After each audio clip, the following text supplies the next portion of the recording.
আজকে নারী পুরুষ দেখা গলায় ওড়না পেঁচাইতে চায়, পুরুষ নারী দেখা বিষের বোতল ডক ডক করে ভিতরে নিতে চায়। আল্লাহ বলে এরকম সুন্দর করে কে চড়াইলো চামড়া আর গোশতের আবরণ?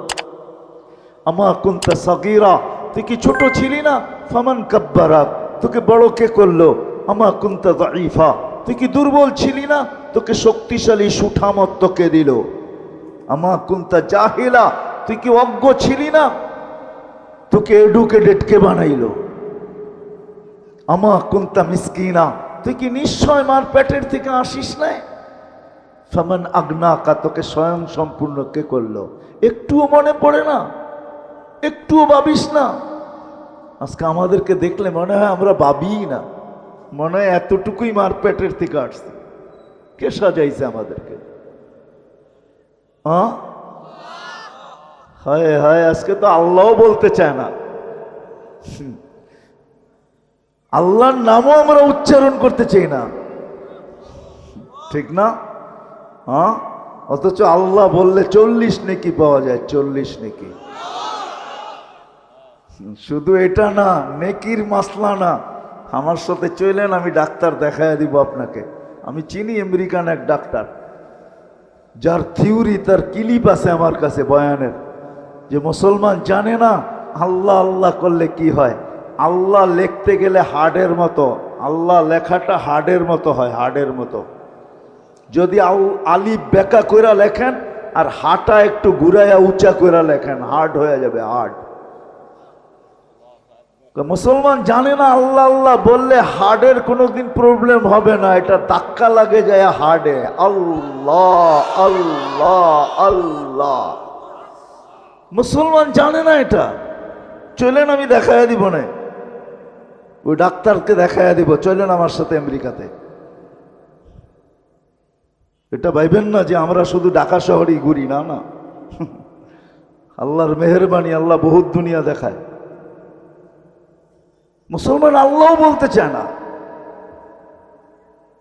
রাগ হয়ে যাবেন। ডাক্তারের কাছে সিরিয়াল দিতে ভালোবাসে, সত্য তো? জটিল রোগ হইলে পায়ে ধরতে ভালোবাসে, লম্বা লম্বা ভিজিট দিতে ভালোবাসে, এয়ার অ্যাম্বুলেন্স ডাকাইতে ভালোবাসে, কিন্তু কোরআন নিয়ে একদিনও বুকে চাইপা এই কথা বলতে ভালোবাসে না যে মালিক কোরআনে তো শেফা রাখা আছে, কোরআন শেফা দিয়ে কি করবে? শেফা তো আমার দরকার, তোর কোরআনের শেফা আমার ভিতরে দিয়া দে, আমি কোরআন কিন্তু মহব্বতে বুকে চাইপা ধরলাম। এরকম একজনও একদিন ধরে নাই। ধরছেন? কোরআনে শেফা নাই? ওলামাদেরকে জিজ্ঞেস করেন, 6 জায়গায় লেখা আছে কোরআনে শেফা। অনুনাজ্জিলু মিনাল কোরআনি মা হুয়া শেফা, বুকে চাইপা ধরা মালিক ধরলাম, কিন্তু শেফা না দিলে আমি কোরআন ছাড়ব না। তোর কোরআন শেফা দিয়ে কি করবে? লজিকলি যদি আমার কথা বুঝে না আসে বলেন তো যুক্তি বলে, কিন্তু কোরআন বুকে লাগাইতে চায় না, চুমাও দিতে চায় না। আমি তো একটু আগেই বলে আসছিলাম এশারের পরে যে হায় হায় এই মানুষকে আল্লাহ কত ভালোবাসে। এই মজমায় বেশিরভাগ লোক কোরআন পড়তে জানে না, ঠিক না? সত্য তো? রাগ হয়ে গেলেন? দিলে তো একটা আকাঙ্ক্ষা যে কোরআন পড়তে পারি না, কোরআন খতমের সওয়াবও পাবো না কোনোদিন। তো আল্লাহ কতটুকু ভালোবাসে। আল্লাহ বলে তোর আকাঙ্ক্ষা আমি পুরা করব, তোর আকাঙ্ক্ষাকে আকাঙ্ক্ষা রাখবো না, তোর অনুসূচনাকে অনুসূচনা রাখবো না, এটাকে আমি দূর করব। তো সূরা ইখলাস দিছেন, তুই 3 বার পড়িস, 1 খতম কোরআনের সওয়াব তোর মিলা যাবে। আমার মনে হয় এই মানুষগুলার দিলের দিকে চায় আল্লাহ সূরা ইখলাস দিছেন, নাইলে কোনোদিন দিতেন না।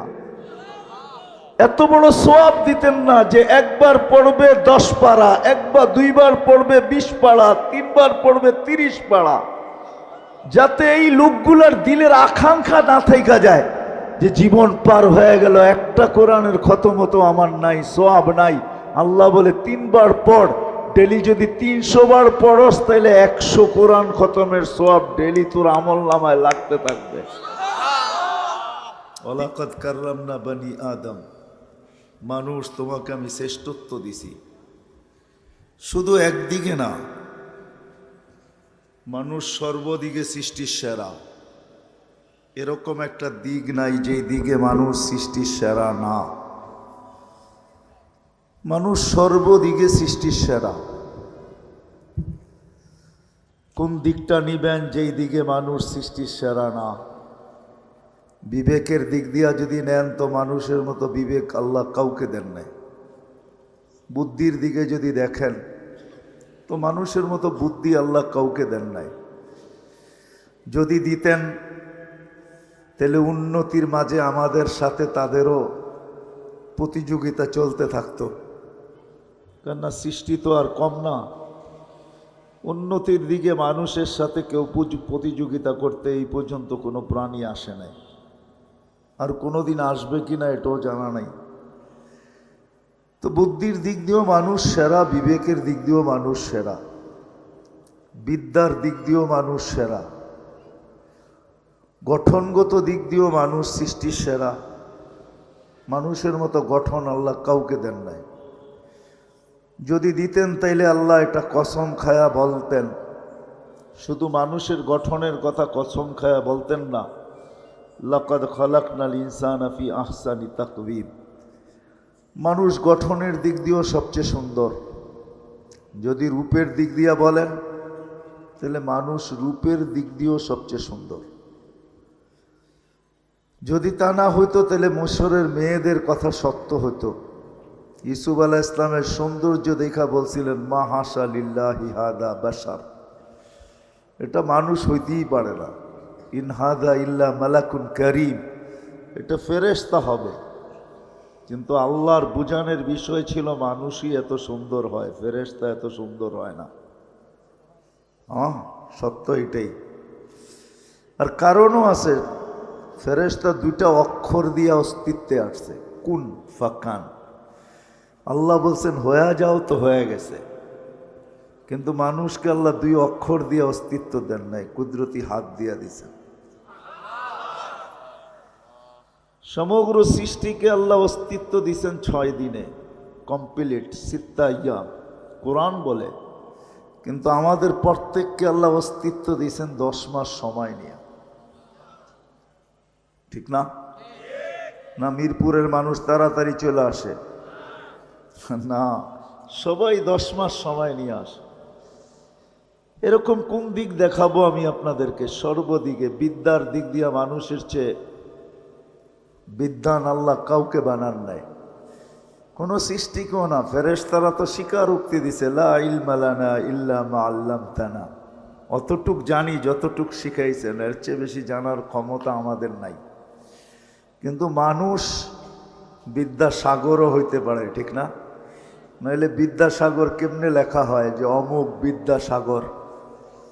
তাহলে কিভাবে ওলামারা লেখে বাহরুন লা সাতয়ালা, এরকম বিদ্যার অধিকারী, সমুদ্র কিনারাবিহীন সমুদ্রের মতো বিদ্যার অধিকারী। তো মানুষকে আল্লাহ বিদ্যাও দিচ্ছেন সৃষ্টির ভিতরে সেরা। বিদায় ওই মানুষটার চিন্তা করা উচিত, বাবা উচিত। কেননা মানুষকে আল্লাহ চিন্তা ক্ষমতা দিছেন, এরকম চিন্তা ক্ষমতা কাউকে দেন নাই। মানুষ কিছু দেখা কিছু আবিষ্কার করতে পারে। আজকে সারা দুনিয়ার আবিষ্কারগুলা মানুষের ভাবনার ফল। মানুষ ভাবতে ভাবতে আবিষ্কার করে ফেলছে, ঠিক না? মানুষ প্রথম দেখছে টেলেক্স, খটখট খটখট আওয়াজ হয়। তো মানুষ ভাবতে শুরু করছে এই আওয়াজের থেকে কবে বাহির হওয়া যায়। তো মানুষের মাথায় টেলিফোন আসছে, টেলিফোন আবিষ্কার হয়েছে। আবার মানুষ ভাবতে শুরু করছে এই তার টানাটানি ভালো লাগে না, এই তার টানাটানির থেকে বাহির হওয়া যায় কি করে? আজকে মুঠোফোন চলে আসছে, কোনো তারের সংযোগের প্রয়োজন নেই, ঠিক না?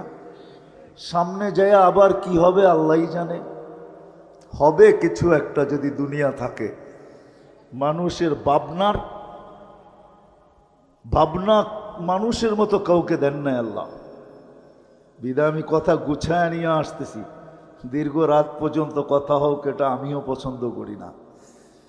রাত্র 11টা বাজতে চলছে, 11টার উপরে বাজতে চলছে, আর দীর্ঘ সময় কথা হোক এটাকে পছন্দ করি না, বিদায় গুছায় নিয়ে আসতেছি। মানুষটার বাবা উচিত যে এই ছোট জীবনটা আল্লাহ আমাকে কেন দিলেন? 60-70 বৎসরের একটা জীবন, সর্বদিকে আমি সৃষ্টির সেরা। কাউকে হাজারও দিলেন, কাউকে লক্ষ দিলেন। ফেরেশতা কবের থেকে তৈরি আর কতদিন থাকবে আমাদের কারো জানা নাই, ঠিক না? কি 2-4 কোটি বৎসর তো হবে না? হবে না? জিবরিল আলাইহিস ইসলামের 2-4 কোটি বৎসর হবে না? অবশ্যই হবে। কেন হবে না? এত লম্বা লম্বা বয়স দিলেন, আমাদেরকে মাত্র 60 আর 70 দিলেন। বাবা কিন্তু উচিত যে আমাকে এই ছোট জীবনটা কেন দিলেন, কি কারণে দিলেন? সর্বদিকে আমি শ্রেষ্ঠ, আমাকে তো লম্বা একটা জীবন দেওয়া দরকার ছিল। কি বলেন? 2-4-500 বৎসর দিলেও তো মনটাকে বুঝাইতে পারতাম যে আল্লাহ 500 বৎসর বয়স দিছেন, 500 বৎসর বাঁচবো, দুনিয়াটাকে দেখব। কিন্তু 60-70 বৎসর দিলেন। কত বাড়িওয়ালাই তো বাড়ি বানাইতে বানাইতে এক সময় আসে যে বাড়ির জায়গায় থাকে, উনি আজিমপুরে থাকে, ঠিক না? এই সময়টা তার সাথ দেয় নাই, সঙ্গ দেয় নাই, বয়সটা তার সঙ্গ দেয় নাই। বানাইছেন তো মন মতো, কিন্তু থাকার সুযোগ হয় নাই। সত্য তো? কত মানুষই তো কত স্বপ্ন দেখতে থাকে, কিন্তু অধিকাংশ স্বপ্নই তো পুরা হয় না, ঠিক না? কি হয়? সময় এতদিন সাথ দেয় না, সঙ্গ দেয় না যে সব স্বপ্নগুলা পুরা করে যেতে পারে। ছোট একটা জীবন 60-70 বৎসরের, এই ছোট জীবনটা আল্লাহ আমাদেরকে কেন দিলেন? বাবা উচিত। কিন্তু যদি ভাবি তাইলেই কিন্তু সমাধান আসবে, যদি না ভাবি তাইলে সমাধান আসবে না। 60-70 বৎসর কাইটা যাবে, যেমন আজকে কাইটা যাইতেছে। কেউ ভাবে না যে আল্লাহ আমাকে কেন দিলেন। যদি আমি এখানে হাত উঠাইতে বলি, তাহলে 1-2 জন হাত উঠাইতে পারবে কিনা আমার সন্দেহ। যে জীবনে এতটুক বয়সে আমি 2 মিনিট বৈশা কখনো ভাবছি যে এত একটা সংক্ষিপ্ত জীবন আল্লাহ আমাকে কেন দিলেন। শ্রেষ্ঠত্ব দিতে তো কোনো জিনিসে কম করলেন না, সব আমাকে দিয়া দিলেন। দেখাইতে গেলে অনেক লম্বা সময় লাগবে। হুয়াল্লাযী খালাকা লাকুম মা ফিল আরদি জামিয়া। আল্লাহ বলে মানুষ দুনিয়া সবকিছু আমি তোকে দিছি। যদিও আমরা কোনো জিনিসের মালিকানা প্রমাণ করতে গেলে কাগজ চায় দুনিয়া, কিন্তু আল্লাহ বলে কাগজবিহীন, কাগজ ব্যতীত তোকে দুনিয়ার সবকিছুর মালিক বানায় দিলাম। হুয়াল্লাযী খালাকা লাকুম মা ফিল আরদি জামিয়া। সমগ্র সৃষ্টিকে আমাদের অধীন করলেন। যদি অধীন না করতো, আমার মনে হয় না মিরপুরে আসে কিনা জানি না, ছোট বাচ্চা হাতি দিয়া ভিক্ষা করতে দেখছেন? করে না? এই বাচ্চা হাতি দিয়া ভিক্ষা করে কি করে? আমি ভিক্ষাই বলবো, ঠিক না? 10 টাকার নিচে নেয় না, বেশি দিলে না করে না। হাতি নিতেছে আর ওই ছোট বাচ্চার কাছেই দিতেছে, ঠিক না? এই বাচ্চা তাকে অধীন করলো কি করে? আল্লাহ বলে সৃষ্টির সেরা তুমি, চাই বাচ্চা হও, হাতির পিঠে তুমি শ্রেষ্ঠ, এতে কোনো সন্দেহ নাই। হাতি তোমার কথা মানতে বাধ্য, নিবে আর তোমার হাতে দিবে। নইলে কোনোদিন হাতিকে অধীন করা যেত না। কোরআন তো এটাই বুঝায়, আফালা ইয়ানজুরুনা ইলাল ইবিলি কাইফা খুলিকাত। দেখো না উটটাকে, ইদা আনাখা ওয়া ইদা ইস্তানাখা। ছোট বাচ্চাও যদি বলে বস তো হাতি উট বসা যায়, যদি বলে দাঁড়া তো দাঁড়ায়া যায়। অথচ মরুভূমির জাহাজ হলো উট, 1 টন নিয়ে চলতে পারে, 1 টন। কিন্তু সে একটা বাচ্চার ইশারায় বসে, একটা বাচ্চার ইশারায় দাঁড়ায়। আল্লাহ বলে সব তোমার অধীন, সব আমার অধীন করলেন। শুধু জমিনটা অধীন করলেন না, আকাশটাও আমার অধীন করলেন। যদি অধীন না করতেন তাহলে কোনোদিন প্লেন উড়ানো সম্ভব হইতো না। বিশ্বাস হয় না? অধীন করছেন বিদায় উড়ানো যায়। সমুদ্র অধীন, সব অধীন। এমনকি ফেরেশতা পর্যন্ত আমাদের অধীন। এই বডিটা ফেরেশতা পরিচালনা করে। আপনাদের বিজ্ঞান তো ডেলি একবার ডায়ালিসিস করতে পারে না, একবার, ডেলি একবার, 7 দিনে 7 বার সম্ভব? মিরপুরে তো হাসপাতালের অভাব নাই, জিজ্ঞাসা করেন 7 দিন ডায়ালিসিস করতে পারে কিনা। কিন্তু আল্লাহ ফেরেশতার মাধ্যমে কুদরত দিয়ে আমাদেরকে ডেলি 36 বার ডায়ালিসিস করেন, শুধু সুস্থ রাখার জন্য। এই সিস্টেম কোত্থেকে আল্লাহ চালায়? আমাদের বিদ্যুতে লোডশেডিং হয়, বৎসরে একবার 1 মিনিটের জন্য অক্সিজেনের লোডশেডিং হলে অসুবিধা কি ছিল? ঠিক না? হইতে পারতো কি বেঁচে থাকতেন? একদিনও তো লোডশেডিং হলো না অক্সিজেনের। কতটুকু নেই ডেলি জানি? কতটুকু নেন বলেন তো? ডেলি 550 লিটার নেই, 550 লিটার। খালি নেই আর ছাড়ি, নেই আর ছাড়ি। কতটুক নেই জানেন? সব অধীন করছেন, আপনার আমার সেবায় নিয়োজিত করছেন। বাবা উচিত এরকম একটা ব্রেন দিলেন, এরকম বিদ্যা দিলেন, এরকম বুদ্ধি দিলেন, এরকম সৌন্দর্য দিলেন, এরকম শ্রেষ্ঠত্ব দিলেন, সব কিছু আমাদের হাতে উঠায়া দিলেন। ফেরেশতাদেরকে আমাদের সেবক বানাইলেন। আমরা তো ভাবি না ডেলি 20 জন ফেরেশতা আমাদেরকে পাহারা দেয়, 20 জন। ডে শিফটে 10 জন, নাইট শিফটে 10 জন। আপনি ভাবেন নাকটাই না ঘুমান, আপনি পাহারা কে দেয়? ফেরেশতা দেয়। এই জন্য কখনো দেখা যায় মরার জায়গার থেকে বেচা চলে আসে, দুনিয়া তাক লেগা যায়, বাঁচলো তো বাঁচলো কি করে, নাইলে প্রবাদ বাক্য কোত্থেকে হয়তো, রাখে আল্লাহ মারে কে, মারে আল্লাহ রাখে কে। সত্য এটাই। বাবা উচিত এই ছোট জীবনটা কেন দিলেন? আজকে ভাবি না বিদায় এলোমেলো, ভাবি না বিদায় এলোমেলো। আমি বিরোধিতা করতেছি না, কিন্তু বুঝাইতে চাইতেছি, বুঝাইতে চাইতেছি। হায়, যত মানুষ আজকে টেলিভিশনের পর্দার সামনে এখন খেলা দেখতেছে, এত মানুষ যদি আজকে মসজিদে আসতো এশায়, তাহলে মনে হয় সমস্ত মসজিদগুলা জুমার জমাতকেও হার মানায় দিত। দিত না? দিত না? হ্যাঁ, সত্য তো। কে ডাকছিল এশারের সময়? শুধু এশা পড়তে ডাকছিল? না না না না, এশার সাথে সাথে অর্ধ রাত্রের এবাদত দেওয়ার জন্য ডাকছিলেন, সোয়াব দেওয়ার জন্য। এই জন্যই তো কিতাবে লেখা আছে এশা পড়লে অর্ধ রাত্র এবাদত করা হয়ে যায়, ফজর পড়তে দেরি, পুরা রাত্র এবাদত হইতে দেরি হয় না। অর্ধ রাত্রের এবাদত দেওয়ার জন্য ডাকছিলেন। কে ডাকছে? আল্লাহ। কে? আমাদের চেয়ে ছোট, ঠিক না? দুনিয়ার পদস্থ মানুষের গুলার থেকে ছোট, ঠিক না? কি ছোটই তো হবে, ঠিক না? নাইলে আসে না কেন? অক্সিজেন ব্যবহার করে আল্লাহর, তারপরেও আসে না। যুবক যৌবন ব্যবহার করে কার? আমি সুস্থতা ব্যবহার করতেছি কার? আমি হায়াত ব্যবহার করতেছি কার?